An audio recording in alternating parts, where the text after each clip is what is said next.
Ela foi chamada de insensível, de tirana, de louca, mas o mundo aprendeu a conhecê-la por outro nome, a Dama de Ferro, e ninguém jamais conseguiu dobrá-la. Inglaterra, anos 70. Uma nação que outrora dominou mares e impérios agora se arrastava.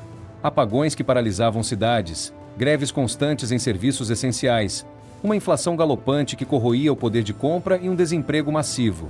Era o fim do prestígio britânico, o colapso moral de um império que parecia esgotado.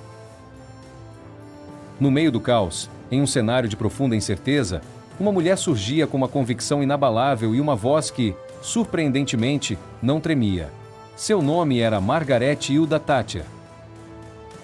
Para entender Margaret Thatcher, é preciso voltar à sua origem humilde. Nascida em 13 de outubro de 1925, na pequena cidade de Grantown, Lincolnshire, Margaret era filha de Alfred Roberts, um merceeiro metodista e um homem profundamente envolvido na política local, chegando a ser prefeito da cidade. A casa da família ficava em cima da loja, e foi ali, entre os produtos da mercearia e as discussões políticas no balcão, que a jovem Margaret aprendeu o valor do trabalho duro, da responsabilidade individual e da austeridade.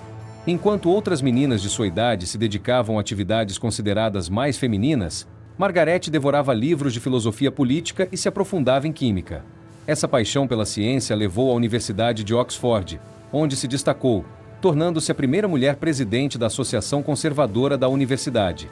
Formou-se em Química em 1947 e, por um tempo, trabalhou como química de pesquisa.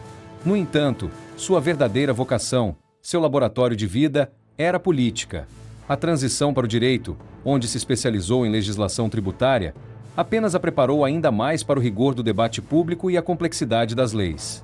Após tentativas iniciais, em 1959, Margaret Thatcher finalmente se tornou deputada pelo distrito de Finchley. Sua ascensão foi meteórica. Em 1970, já ocupava o cargo de ministra da Educação no governo de Edward Heath, onde ganhou o impopular apelido de Thatcher, a roubadora de leite, por sua decisão de cortar o leite gratuito nas escolas, uma medida controversa que, para ela, representava o combate ao desperdício. Mas essa foi apenas uma amostra de sua determinação. Em 1975, ela surpreendeu a muitos ao desafiar Edward Heath e se tornar a líder do Partido Conservador. E em 4 de maio de 1979, fez história ao ser nomeada primeira-ministra, a primeira mulher na história da Grã-Bretanha a ocupar o cargo mais alto do país. Uma conquista que não foi um acidente, mas o resultado de uma ambição implacável e de uma visão clara para a nação. O cenário que Thatcher encontrou ao assumir o poder era desolador. A inflação estava em assustadores 18%, as greves paralisavam setores vitais, e o Estado, inchado por décadas de expansão, era ineficiente e pesado. Os britânicos não perdiam apenas seu poder econômico, mas também a autoestima nacional, mergulhados em uma sensação de declínio irreversível.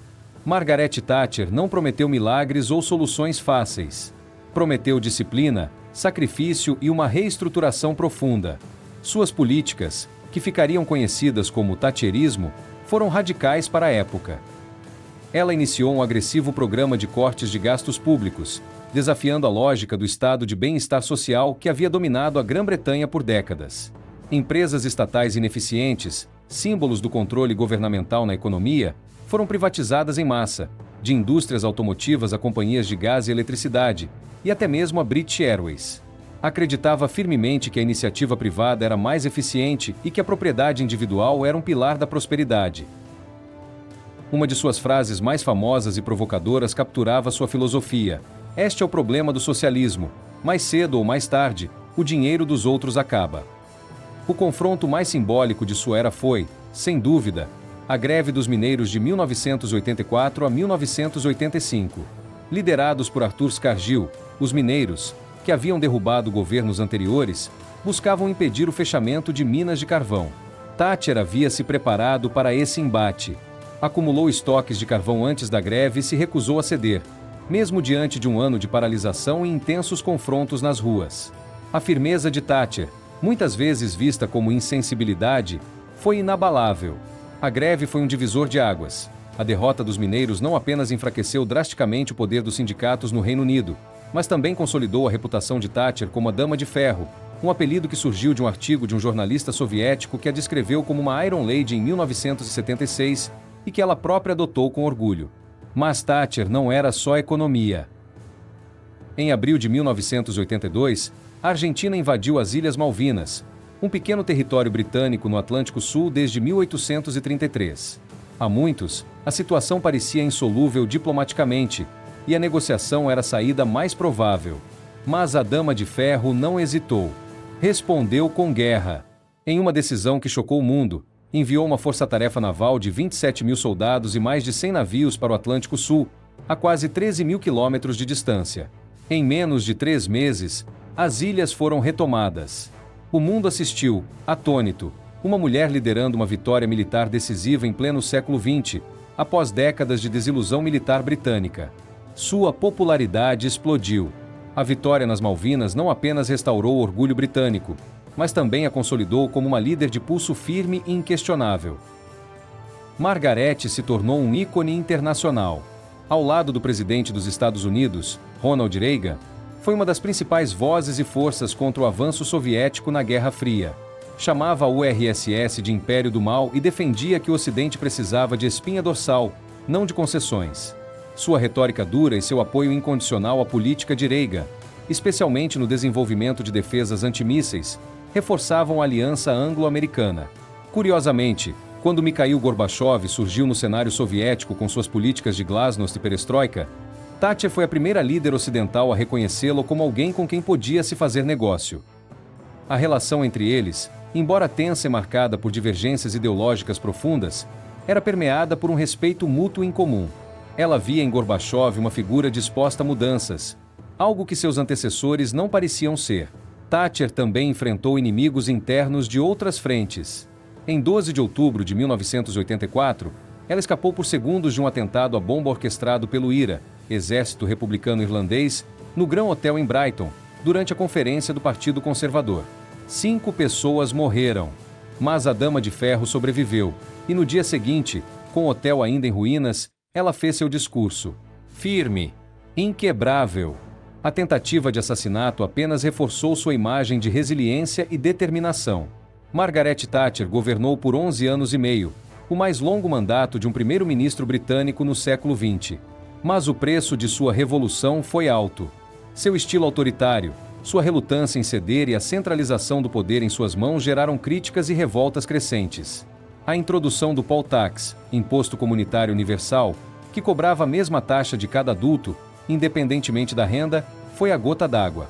Gerou protestos massivos e violentos por todo o país, inclusive em Londres. Em 1990, seu próprio partido, exausto das divisões e temendo uma derrota eleitoral, conspirou contra ela. Foi forçada a renunciar, um fim amargo para uma carreira tão monumental. Ao sair de Downing Street, visivelmente emocionada, ela deixou uma frase que ainda ressoa como um testamento de sua personalidade. Não mudo para agradar. Mudo quando estou convencida. Seu legado é complexo e ainda hoje divide opiniões. Suas privatizações, embora impopulares para alguns, são creditadas por muitos por salvar a economia britânica da estagnação, tornando o país mais competitivo e dinâmico. Ela é vista como a líder que restaurou o orgulho nacional britânico e fortaleceu a posição do Ocidente diante do comunismo. Para uma geração inteira de mulheres, ela representou a prova de que o impossível também é questão de coragem e determinação. Margaret Thatcher morreu em 2013. No dia de seu funeral, milhares foram às ruas. Alguns para homenagear, celebrando sua vida e obra. Outros para protestar, lembrando as feridas sociais e econômicas que suas políticas deixaram. E isso, talvez, resuma quem ela foi. Uma figura impossível de ignorar, amada e odiada, mas nunca indiferente. Porque Margaret Thatcher não foi feita para ser querida. Foi feita para ser forte. E talvez seja isso que mais nos falta hoje. Líderes que não tenham medo de desagradar, de decidir, de sustentar o peso de uma nação nos ombros. Líderes que não se curvam. Você seria capaz de liderar assim? Porque às vezes, tudo que o mundo precisa é de alguém que se levante, que não peça permissão para agir, que diga não quando todos esperam um sim, que entenda que agradar é fácil, mas transformar, isso exige coragem. Se essa história te inspirou, comente aqui embaixo. O que faz um verdadeiro líder? Se inscreva no canal, compartilhe esse vídeo e nos ajude a manter vivas as memórias dos que ousaram fazer história. Heróis esquecidos. Porque o mundo precisa se lembrar.